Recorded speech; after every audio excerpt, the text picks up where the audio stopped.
All right, let's begin with our prayer. Master of all worlds, highest power, merciful parent of compassion, and your presence, eternal, source of strength for us, as you have been for our ancestors, we very humbly acknowledge you. What are we? What is our life that you have done such great kindness to us? Therefore, we place our appeals before you, so that you may forgive and absolve us of all our faults and failings. Let our faults never become barriers between us and you. And may your desire to prepare our hearts to feel awe and love for you. May you listen to these words of ours. May you open our hearts to the mysteries of your Torah.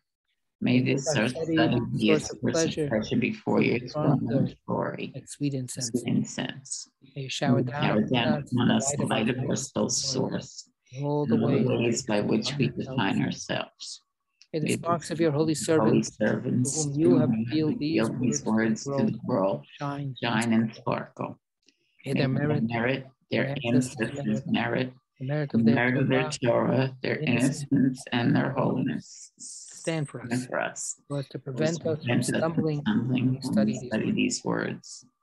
Their merit, may our eyes be illumined by what we study, as in the saying of the sweet singer of Israel. Open my eyes that I may gaze into wonders of your Torah. May the words of my mouth and the thoughts of my heart be acceptable to you, my rock and my redeemer. For it is eternal, who grants wisdom, is from his mouth that knowledge and understanding issue forth. Na na na na na na na na na. Ah, na na na. Na na na na na na na na. Oh, na na na. Oh, na na na na na. Oh, na na na na na. Oh, na na na na na na na na. Ah, na na na na na na. Ah, na na na na na na na na. Ah, na na na na na na na. Ah, na na na na na na. Ah, na na na. Na na na na na na na. Oh, na na na. Na na na na na na. Oh, na na na na na. Oh, na na na na na na na. Ah, na na na na, ah, na na, ah, na na na na na na na na, ah, na na na na na na na, oh, na na na na na na na na. Oh, na na na na na na na na na na na na. Oh, na na na na na na na na na. Oh, na na na na na. Oh, na na na. Oh, na na na na na. Oh, na na na na na. Oh, na na na na na na na na. Oh, na na na na na na. Oh, na na na na na na na na. Oh, na na na na na na. Oh, na na na na na na na. Oh, na na na. Oh no no no no no no no. Oh no no no. Oh no no no no no. Oh no no no no no. Oh no no no no no no no no. Oh no no no no no no. Oh no no no no no no no no. Oh no no no no no.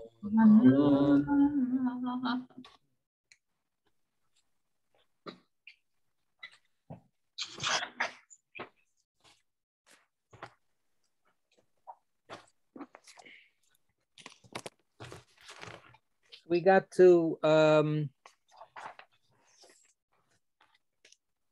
the top of 383 in the Zohar edition that we have, and we're talking about the decision that Jacob makes to leave without Lavan's permission. He had asked for Lavan's permission originally. Lavan gave him a hard time.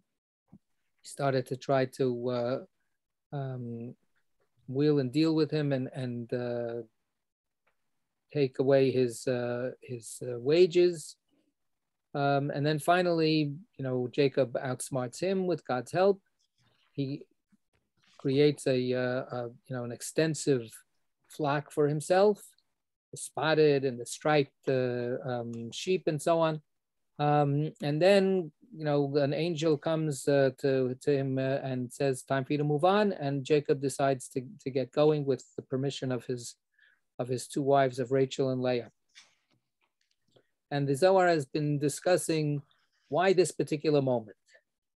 And the idea being that Rachel is pregnant for a second time. She's given birth to Yosef, and now she is pregnant, and Jacob knows that this will be the 12th son, and this will round out the 12 tribes of Israel, and therefore he has to get moving. And we've had this already before, a page or two earlier we had this discussion, but now it's a little bit deepened. So let's begin again from the top of the page, and I wanted to specifically pause a couple of, when we get a few lines down into the text to see something where the Zohar adds something that's very stark and something that I'd like to pay some attention to. So Jacob said, top of page 383. Who's going to read? Who's going to read? Look at that. We have a volunteer. Good to know. Good. Jacob said, the time has arrived for 12 tribes to be completed. The world above will certainly descend to the house, joining them, while this poor woman will be pushed away before it. If she dies here, I will never escape. Furthermore, in this land it is not fitting to complete the house. So, when Rachel had given birth to Joseph, before the tribes were complete. And then ... that's when he has to start getting his act together and so on. Okay, and all right, we're gonna focus on that, but let's read to the break. Go ahead. When Rabbi Shimon heard this, he said, certainly all words of Rabbi Yehuda are fine, but this transcends them all. Now you might ask, why didn't he set out on his way immediately? Because as long as Rachel had not conceived Benjamin, he lingered there. As soon as Benjamin's time approached, he fled without asking permission, so as not to delay, so Jacob could join all those tribes in a suitable site. Okay, so there's a little bit of a tarrying involved after 11 sons are born. we could have imagined Jacob saying, okay, I want the 12th son to be born in the land of Israel. 11 are born now, so why take any chances? I'll leave immediately. But he doesn't. He stays for a while until Rachel actually conceives a second time, and that's when he has to start moving.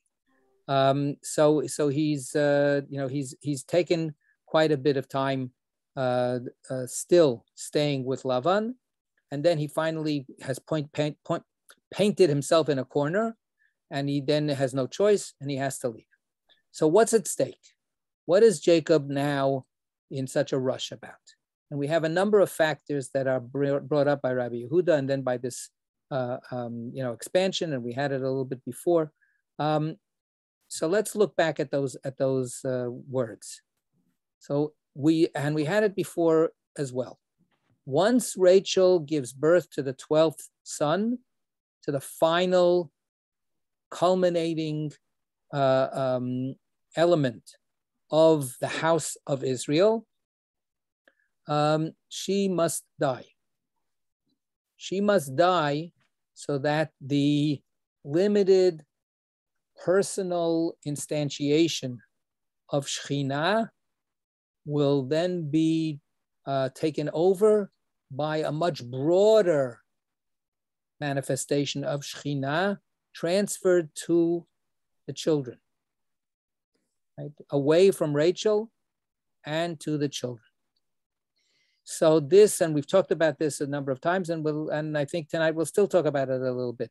There's a kind of a tragic bargain that is being acted out here. So Rachel will have to make way for the next generation and the next stage in Shekhinah's inhabiting the world. Shekhinah's inhabiting the world will have to expand beyond her to be the children of Israel, and the children of Israel have the capacity, of course, to become not just the children of Israel, small c, but the children of Israel with a big C. And that's exactly what we read last Shabbos. It happens, and that's how we continue reading the rest of the Torah story, with the transformation of the children of Israel from a ragtag family with its own problems into a nation that carries up on its shoulders a mission that it will.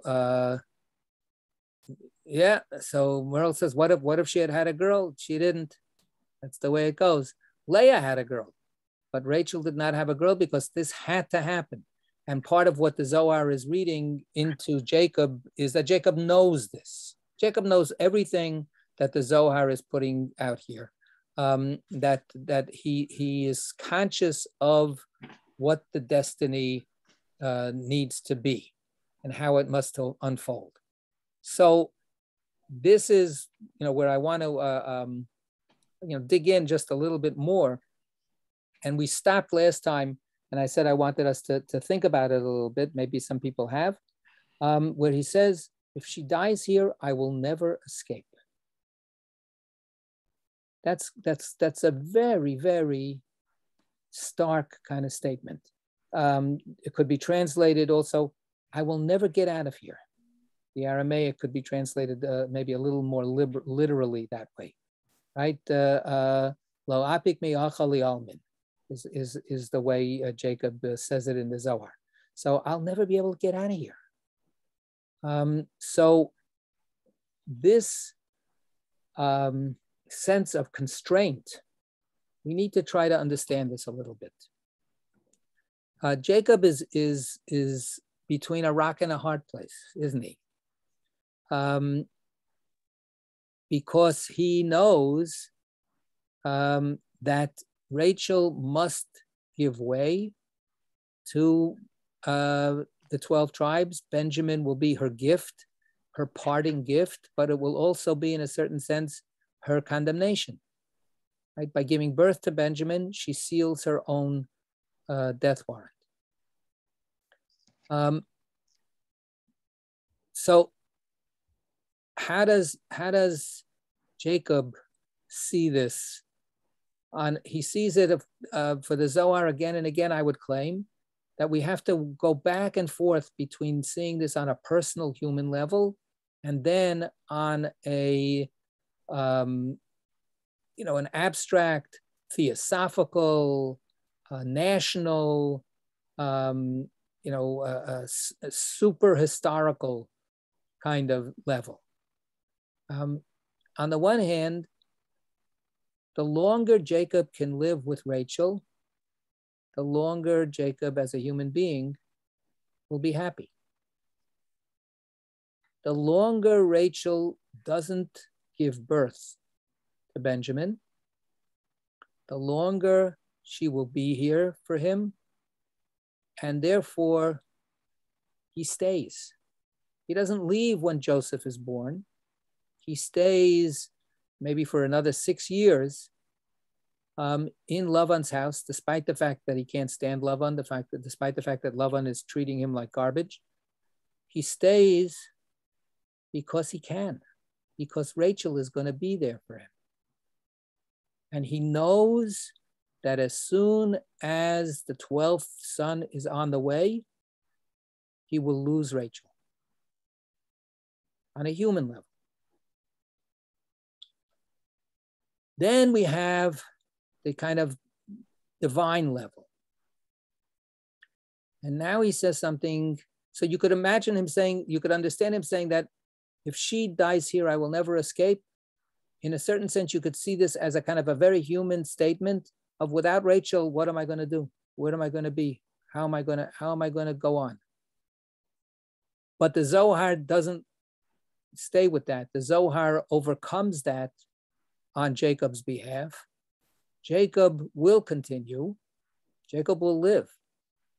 But he says, if I have, if I'm stuck here when Rachel gives birth to the 12th son, and then she's going to die to make way for Shechina, right? Shechina will now infuse the 12 sons of mine so that they then become the vehicle for bringing God's presence into the world. That sounds good, right? That's the flip side of the bargain, right? It's a tragic loss of Rachel, but it's for, so to speak, the aggrandizement, the greater good of the world, the greater good of expanding God's presence. And yet, says Jacob, it's not going to work so well if it happens outside the land of Israel. Right? He says, in this land, it is not fitting to complete the house. And we go back to what we learned from the Zohar a couple of pages ago, because that would not be in the land of Israel, and Shechina, to become connected to this world, needs to do it through the land of Israel. Benjamin has to be born in the land of Israel so that then the whole downloading, so to speak, of the divine presence into this human tool, instrument of godliness into the world, it has to happen in the Holy Land. It has to happen in Shechina's own home, in the land of Israel. Because if it happens outside, then something is not right. So what's not right? What's not right? On the one hand, hold on a second.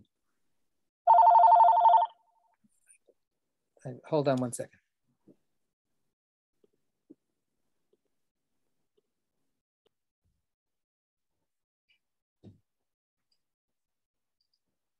Okay.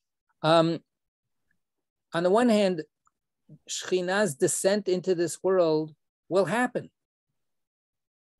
So it will happen. So what's the difference? So it'll happen outside of the land of Israel. But Shechina will finally connect up with humanity, with the people that are devoted to trying to spread God's presence, the message of God's presence into the world. What's the difference? Why does it have to happen in the land of Israel? Why can't it happen something? God is everywhere. What the heck? So does anybody have any thoughts about any of this stuff that I've been saying so far? Okay, the muteness wins. No, okay, Jen. Sorry. I don't know. I'm still troubled by it. I know when you take it to a divine level, it's not the same, but if Jacob thought that Rachel was going to die, like if they had a reason to think medically she was going to die by having another baby, then she just wouldn't have another baby. Like her life would have some kind of priority. So I'm struggling with this a lot. I do feel like she's being fridged. So, when you just have an inconvenient female character. And I know that she's not just Rachel here. She's, something more than Rachel, and it wanted to find its larger place in the world, but it just strikes a bad note. And I actually kind of agree, like, well, why not anywhere? Sinai was not, in the promised land. And there was other important things happened that were out of the promised land. So I don't know, just leave it there. Right. Last week, we read in the Torah portion about the birth of Moses. And the Midrash works on this whole story, I think, very, very profoundly, with a backstory, because Moses is born while there's an Egyptian edict that any male baby that is born should be a Jewish baby, should be thrown into the Nile and murdered. Right? Back to Merle's question. What if you have a girl? Well, then in a certain sense, you're home free. You don't have to worry about the police knocking on your door in the middle of the night and carrying away your baby and then murdering it. But what happens? How do people think about that? So the Midrash imagines that Moses' parents say, no more children. No more children. And then Miriam says to her parents that you're worse than Pharaoh, because Pharaoh only wants to murder the male babies. And you, by refusing to have children, you want to murder all the babies, because obviously they're not murdering babies, they're not having babies, but you're not going to have another child, any child. What if it's a girl? You're preventing a girl from being born because you're so appalled by what's going on. So, and of course, isn't that the baby at risk though? That's not the mother. That's like the unborn child who then is born is at risk. It's not the same thing as a mom being at risk. But these are the questions. These are the hard questions people talk about, deal with, unfortunately, in the real world, in different ways. The Jewish people and other people too. What's more important? Some overriding value or a human life? Now, our easy answer is the human life is, overrides everything. We always save a life. We always, et cetera, et cetera, et cetera. But we wouldn't be here if not for people who actually were willing to give up their lives for Judaism. We wouldn't be having this discussion. If people said, oh, well, the Torah says that saving a life is the preeminent value, so therefore, let's all save our lives and let's not be Jewish.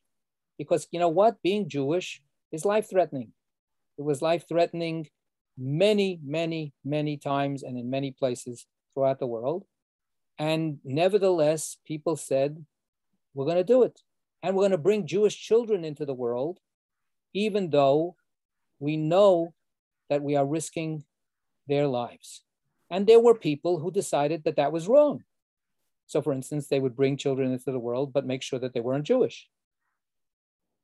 Right? So we've had that the famous story we had recently, not so, if I can remember, it's recent.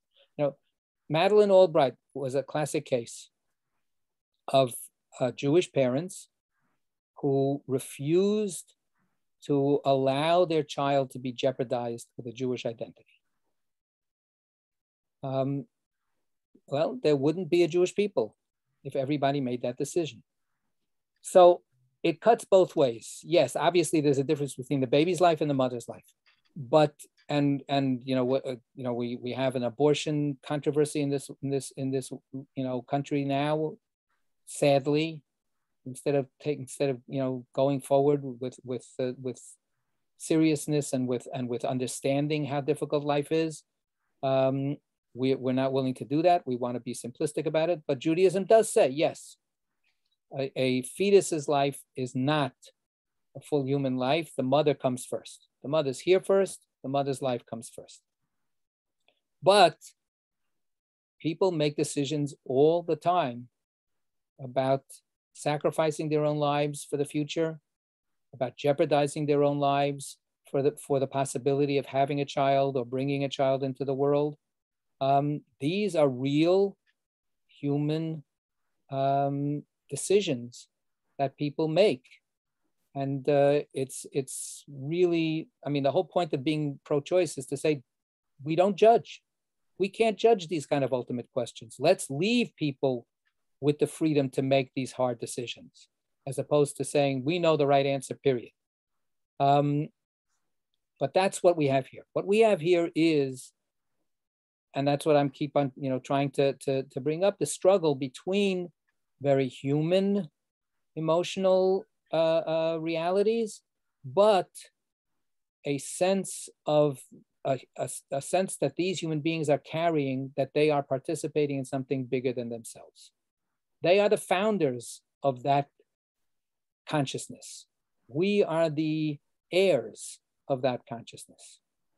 We have inherited, that's our heritage, literally. We have inherited from them the concept that we are participating in something bigger than ourselves. And then how we do that and what we choose to do for the sake of that bigger thing, is up to each and every one of us. But that's the decisions that the Zohar is seeing in the biblical story. And this is, like I say, this is a decision that made it possible for us to be here, as opposed to not be here at all. There wouldn't be any. I guess. Yeah. Okay. I guess I'm looking at it too literarily. But I don't want to make it simple. I don't want to take the pain away. No, I know. It's just that, okay, Rachel dies for a character moment for Jacob is how I feel like it. He'll have Rachel, this is not a character moment for Jacob. This is about beyond Jacob. This is about the 12 children of Jacob. It's not Jacob. Jacob will be alive one way or the other. Like I said, Jacob, in a certain sense, has been prolonging, has been delaying this move as much as he could. So Len asks the question, does Rachel know this also? Good question. It's a good question. I don't know whether she really knows it or not. The Zohar plays back and forth with this. Leah seems to know quite a lot about what's at stake. Does Rachel also know? I don't know. I don't have a firm answer to give to you at this point. Larry, and then Merle. Well, just taking it away from this personal to a maybe metaphysical point, it seems to me, my reaction to it is that this has to do with exile and redemption.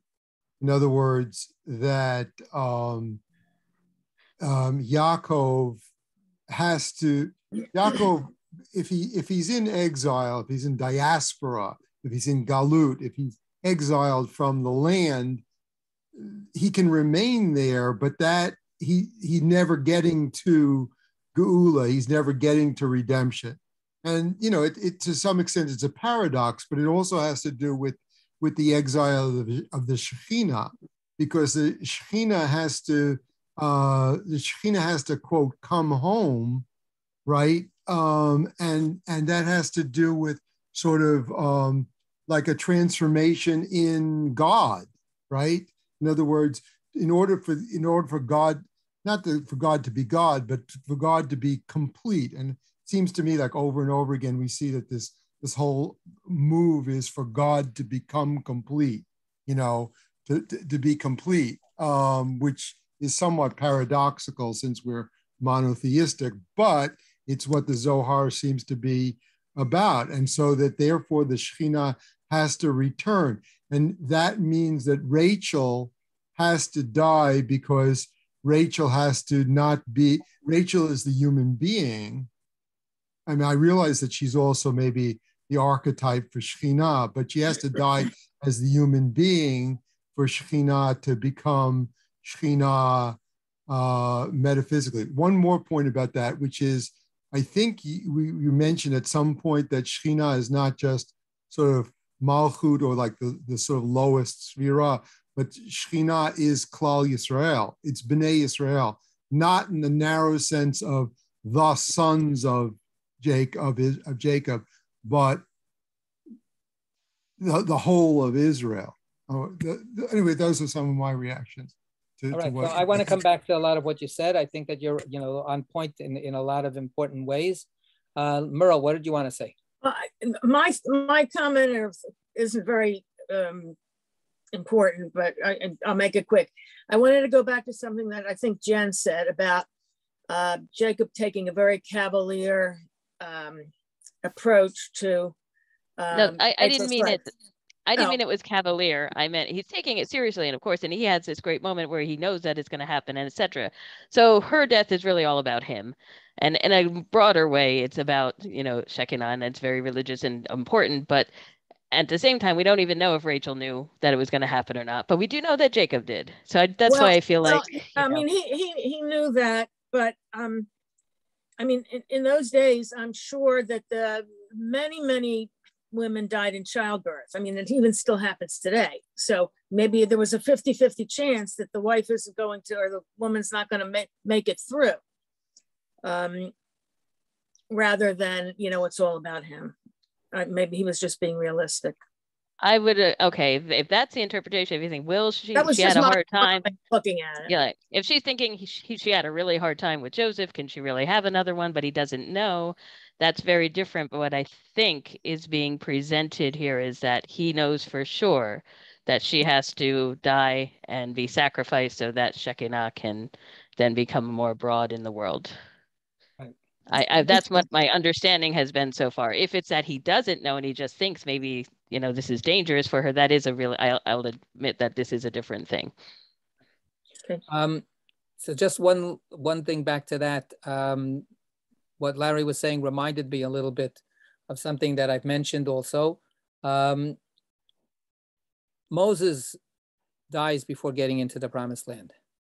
And that's, one of we were talking about this earlier in the Torah study when we were looking at the Torah portion and the Haftarah.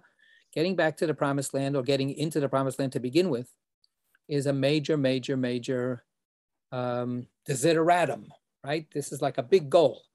Why does Moses not make it? Right, so we have all of the different speculations. What was the sin? What did he do wrong? And so on. And Franz Rosenzweig, to my recollection, said, you know why he didn't make it? Because he's human. Humans die. Humans die before the work is finished. You could maybe see that, with Rachel as well. She's human. She's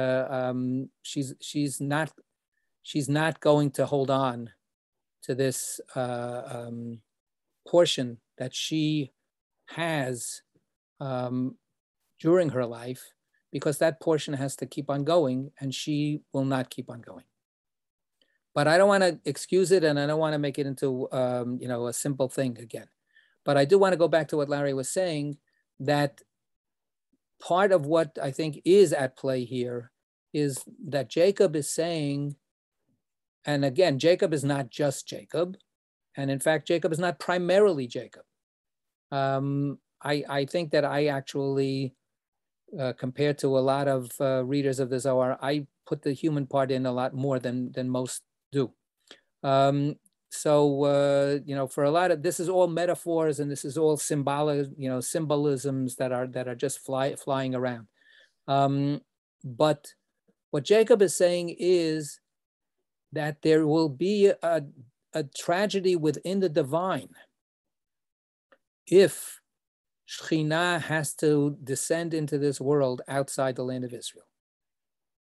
Because then I will never escape. I as Tiferet, as the core partner in this divine coupling and this divine realization, self-realization, I'll never get, I think what you were saying before, exile will be the primary reality as opposed to being the anomaly or the tragedy. We have created a story, a narrative, a myth, where exile is bad because there's an alternative. And the alternative is the vision of Isaiah, the lion and the lamb are lying down together. Everybody is living in peace. Everybody has their own home. Nobody makes anybody else afraid. And that's the promised land in a very fundamental way. To have a promised land is a vision of the possibility of peace and perfection. And what Jacob is saying here is, if this fulfillment of divine connection to the world happens in this lousy place, right, as the home of Shekhinah in the world, and that home is not an appropriate home. It's a bad home. Lavan is a bad guy. The culture is bad. It's not going to be redeemable. Redemption won't be a possibility. I'll never be able to escape. I'll never be able to get out. The Passover story we were talking earlier, the Passover story would not be a possibility in the world. The whole Passover story of being able to escape from oppression and from slavery and to become free, and then to go off and realize yourself as a people in your own land, as opposed to being the guest at the good humor or bad humor of somebody else. That whole possibility, which has been a light to the nations, that story has inspired liberation theology and liberation stories all over the world for so many different peoples. That story never would have happened, because that story is about escaping.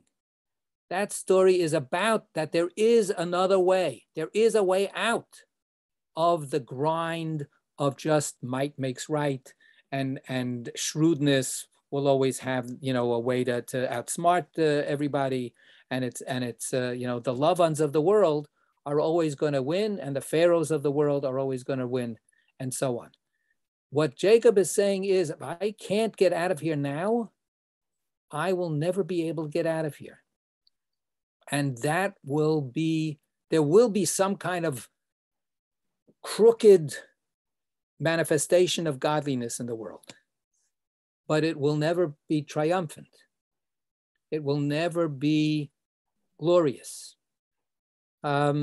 We have something connected to that I find always very, very important to take note of at the Seder. We say, we ask the 4 questions, and then we answer. What the heck are we doing here? Why is this night different? What's so weird about it? Why is this night weird? And we do all this strange stuff. We say all these strange things, and we make a point of it. What do we say? We say, Avadim hayinu lefaro b'Mitzrayim, right? Vayotzienu Hashem Elokeinu misham biyad chazako v'zonatiyah. So the answer is, God took us out of Egypt. We tell the Exodus story. We were slaves to Pharaoh, and God took us out with a mighty hand and an outstretched arm.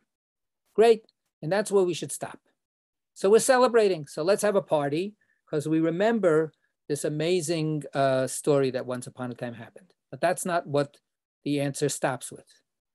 And we say, "Ve'ilu lo hotzi HaKadosh Baruch Hu es avosenu miMitzrayim," had the Holy Blessed One not taken our ancestors out of Egypt, Hare anu uvanenu uvnei vanenu mishubadim hayunu lefaro b'Mitzrayim.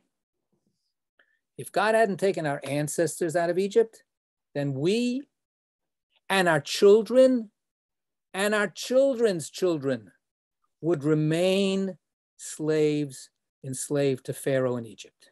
So we go from the past into the future. And we say, if God hadn't taken them out, our ancestors, our grandchildren would still be slaves in Egypt into the future. There would never be an exodus. Now, what do you mean there would never be an exodus? So if not, the exodus wouldn't happen on this year. It could happen. God is God. God could make an exodus happen whenever God wants to make an exodus happen. But that's not what we say.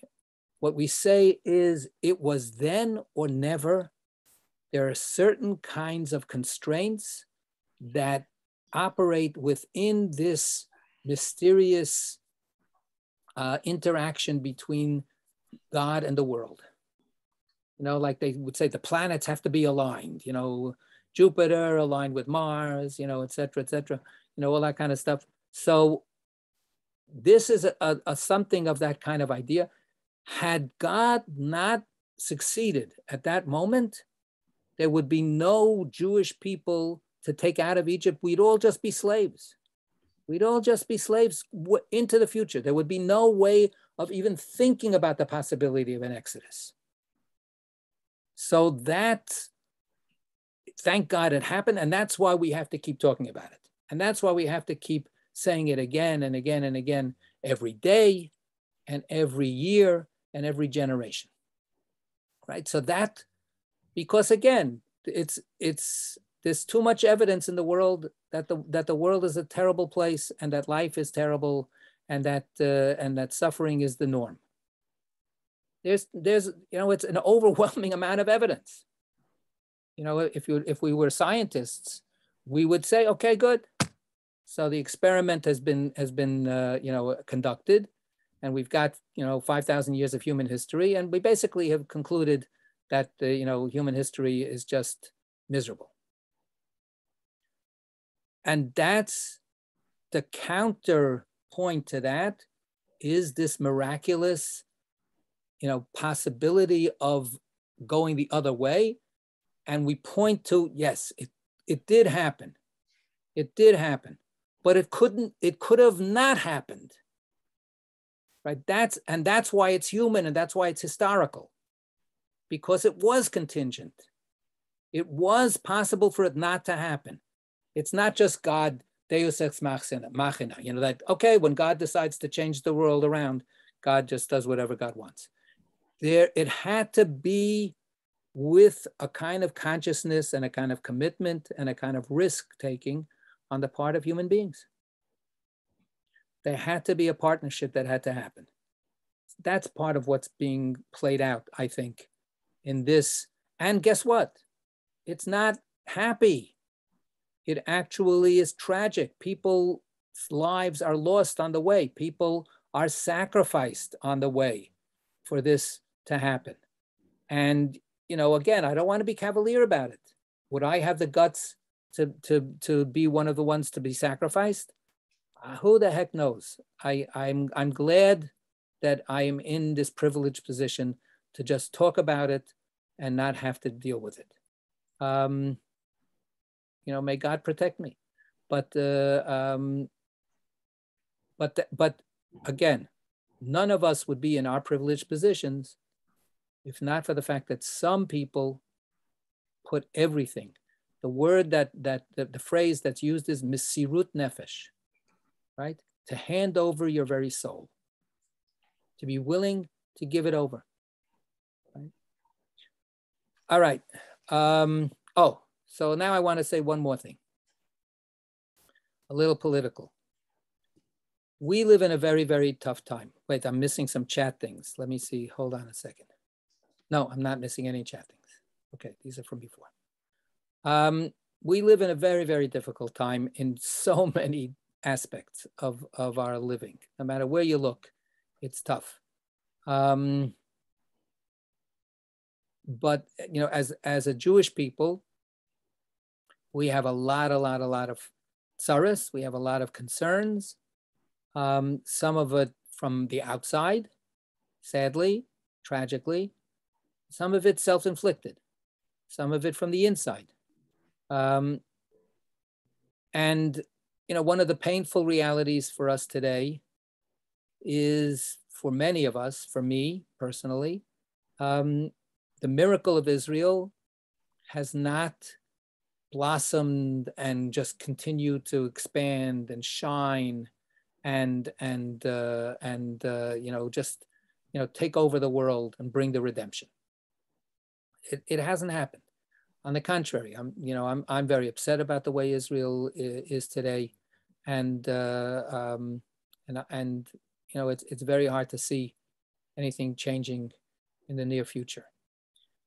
We have many people who are so turned off by Israel, who are so turned off by the tragic corruption of a noble dream, that they don't credit the dream at all.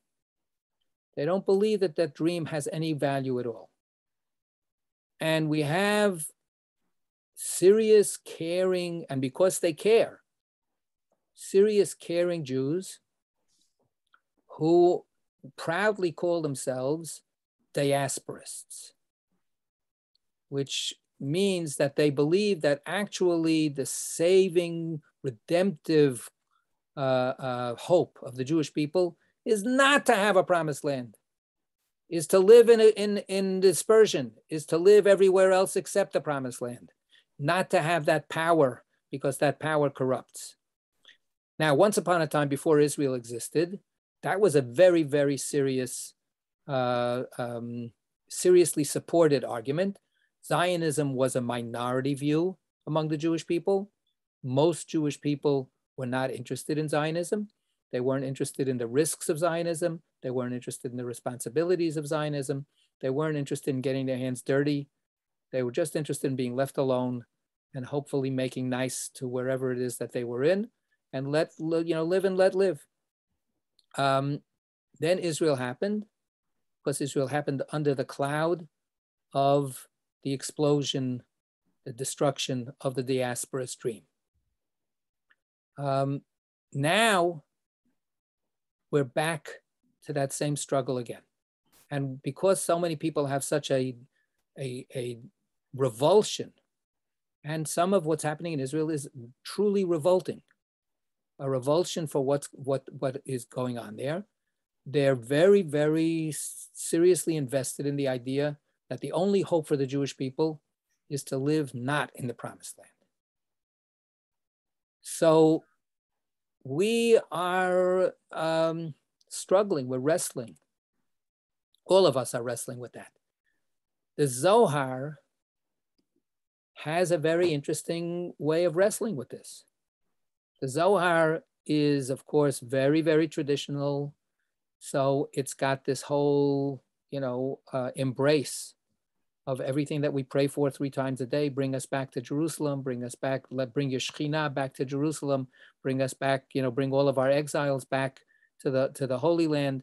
The Zohar is totally part of that. And yet the Zohar takes place in Spain with a fantasy that it's in Israel, right? It creates this narrative of all of these sages running around the landscape in Israel, but they're creating it in Spain. Or, parts of the Zohar from earlier were created in the Balkans, and maybe some of it was created, in Italy, and some of it was created possibly in Israel. But it's not like all of a sudden they're all packing up and going to Israel, which is not to say that it was possible for them to do it, realistically speaking. Nachmanides did it. Yehuda Halevi did it. There were people here and there that did it. But most of us stay where we are. Here we are. We have this amazing group together. We meet every week. We have wonderful Torah discussions. And we're not in the land of Israel. And theoretically, we could all get there. So So where the land of Israel fits into our consciousness and where the reality of being in the land of Israel fits into our way of thinking about how to live in the world is a very, very fraught, painful question. And I think that that's connected in here as well, in a very, axiomatic way. Jacob is saying, it's possible for me to get stuck here. It would be a disaster. It would be awful. But it could happen, and life would continue. But it would not be the right thing. It would not be the way things should unfold. And I'm going to do something about it. Right? And then to come back to the personal, and Jen's cringing about this. We're going to pack up and we're leaving, even though I know that means that my beloved will die on the way.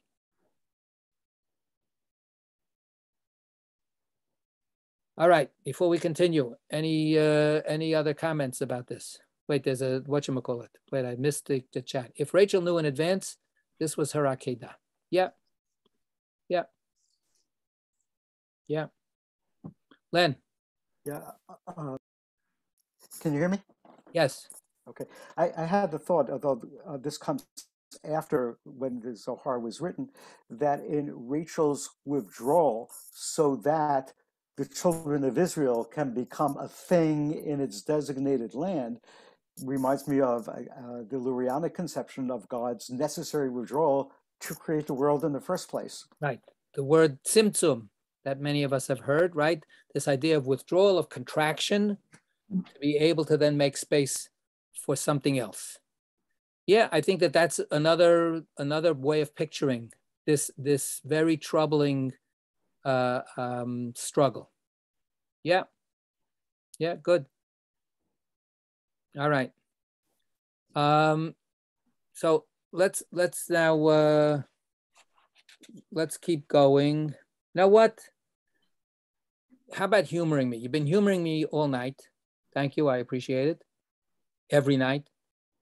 I'm going to try. I want to, I don't know if I've done this before. Somehow it feels like I have, because why not? I love sharing this piece. There's a cantorial piece that talks about Rachel crying for her children.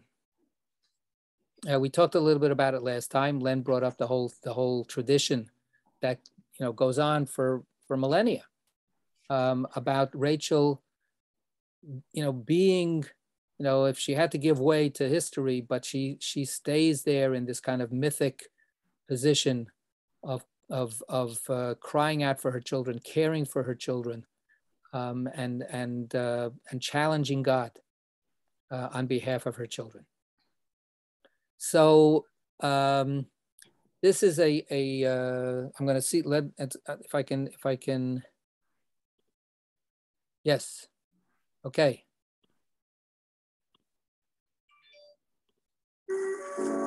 So this is the picture you have here is of Chazan, as it says here, cantor David Reutemann. He was a great Chazan in the first half of the 20th century. He died fairly young, and he was one of the great artists. He was a creative artist in terms of cantorial work. He had his own specific, approach, and he had a certain kind of voice that he obviously wrote for, so to speak. He put his own personality very much into his approach to prayer. And this is one of his compositions, one of his classic compositions. And it's taking the Jeremiah verses. So says God, a voice out of Ramah comes out. Rachel is crying for her children. She refuses to be consoled. And then the image goes into the piyut, the prayer that's part of the slichot, that even the angels above are crying because we have suffered so much. God, when are you going to have a little rachmanis? Because we suffered. The whole world has, come down upon us. This is a pre-Holocaust composition. He didn't live till the end of, he died in the middle of the 40s here in America.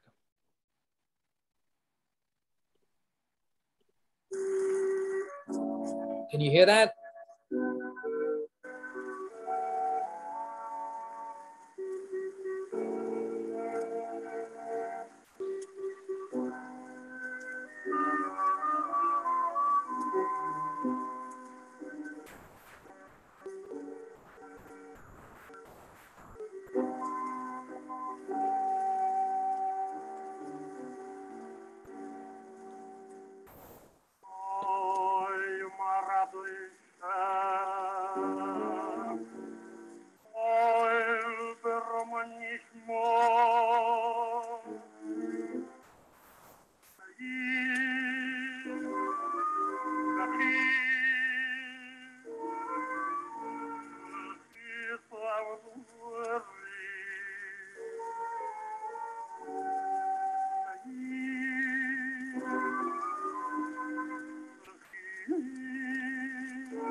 Keening and bitter crying.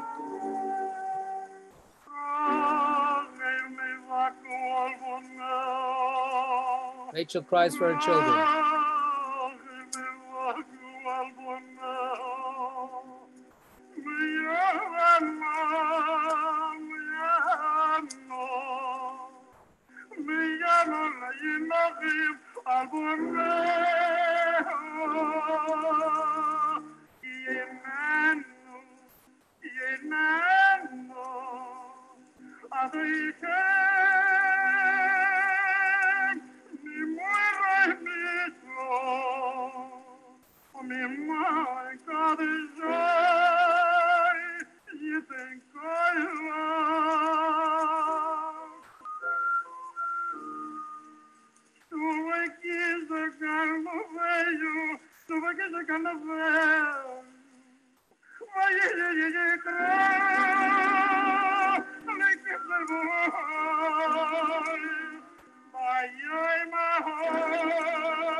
So that's the prayer, and it's all about crying.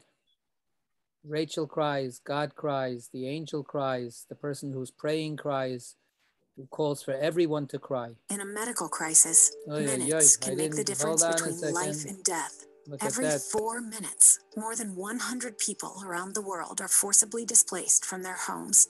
Every 2 minutes, One child loses their life to malaria. How do I get out of and every minute, 5 children die from malnutrition. Well, Minutes matter. That's not so good either. Whatever you're doing, take just a minute of your own time to You make should just be able to X out of it. There you go. Wow, but that's what I did before I stopped the share and it didn't stop it. All right. So yeah, but we heard about everybody else's suffering at the same time. So anyway, so that's the still didn't. All right, you know what? I'm gonna get off and then come back on. Okay.